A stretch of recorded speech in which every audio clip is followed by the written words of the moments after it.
সেরকম শুভেন্দু হয়েছে একখানা ফুটে চৌবাচ্চার নেতা। ওরা দাঁড়িয়ে মঞ্চে দাঁড়িয়ে এখন বলে যারা বামপন্থী লোকজন আছেন, সিপিএম এর সমর্থক আছেন, সবাই আমাদের দলে চলে আসুন, বিজেপিকে সমর্থন করুন। যদি আমাদের ভোট বাড়ে, আমাদেরকে সমর্থন করেন, তাহলে আমরা তৃণমূলকে হারিয়ে দেব। আর সে এমন ফুটে চৌবাচ্চা, ওপর থেকে কি দলে লোক ঢুকবে, ও চৌবাচ্চার তলায় ফুটো আছে, সেই ফুটো দিয়ে কখনো তাপসী মন্ডল বেরিয়ে যায়, কখনো এ বেরিয়ে যায়, কখনো সে বেরিয়ে যায়। ৭৭টা এমএলএ নিয়ে শুরু করেছিল, এখন বোধহয় ৫৫টা এমএলএ পড়ে আছে। সামনের বিধানসভা ভোট আস্তে আস্তে বোধহয় ২০টা এমএলএ হাতে থাকবে না। ফুটে চৌবাচ্চার নেতা শুভেন্দু, সে নাকি পশ্চিমবাংলায় পরিবর্তন আনবে। ও আমাদেরকে পতাকা শেখাতে এসছে, দেশপ্রেম শেখাতে এসছে। একটা সময় কংগ্রেস করতো, আপনারা জানেন।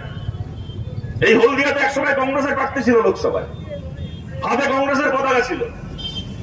তারপরে তৃণমূল ভালো অফার দিল, ভালো পয়সা দিল, তো শুভেন্দু হাতে কংগ্রেসের পতাকা ফেলে দিয়ে তৃণমূলের পতাকা তুলে দিল। তারপর আবার বিজেপি কি আরো ভালো অফার দিল, তখন হাত থেকে তৃণমূলের পতাকা ফেলে দিয়ে বিজেপির পতাকা তুলে নিল।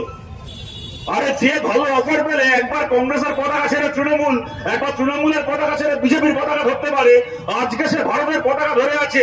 কালকে পাকিস্তান থেকে পয়সা আসলে এই শুভেন্দু ভারতের পতাকাকে বিক্রি করে হাতে পাকিস্তানের পতাকা তুলে নেবে। এরা পতাকা বেচা মাল এগুলো, এরা পতাকা বিক্রি করে দালালি করা মাল এগুলো। আমরা পতাকা বিক্রি করে খাই না, আমরা পতাকা বিক্রি করে দালালি করি না। সদা করিনি ওই ডাল থেকে এই ডাল থেকে ওই ডালে উড়ে বেড়ানো একটা উড়ন্ত বাঁদর শুভেন্দু অধিকারী। ওর কাছ থেকে আমাদেরকে দেশপ্রেম শিখতে হবে না, দেশের পতাকা শিখতে হবে না। সারা জীবন জেনে আসলাম শুভেন্দু অধিকারী কে না শিশিরের বাচ্চা, শিশির অধিকারীর ছেলে। আমি দেখতে একটা লোক পতাকা বদলানোর কথা কি বলবো, লোকে পার্টিতে গিয়ে পতাকা বদলে নেই, কেউ নিজের বাবা বদলে না শুনেছেন কোনোদিন?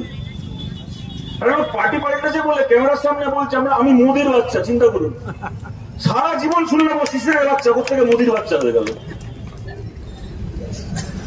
যে পার্টি পাল্টে নিজের বাবার নাম পাল্টে না, তাকে নিয়ে কথা বলে আমি কি সময় নষ্ট করবো।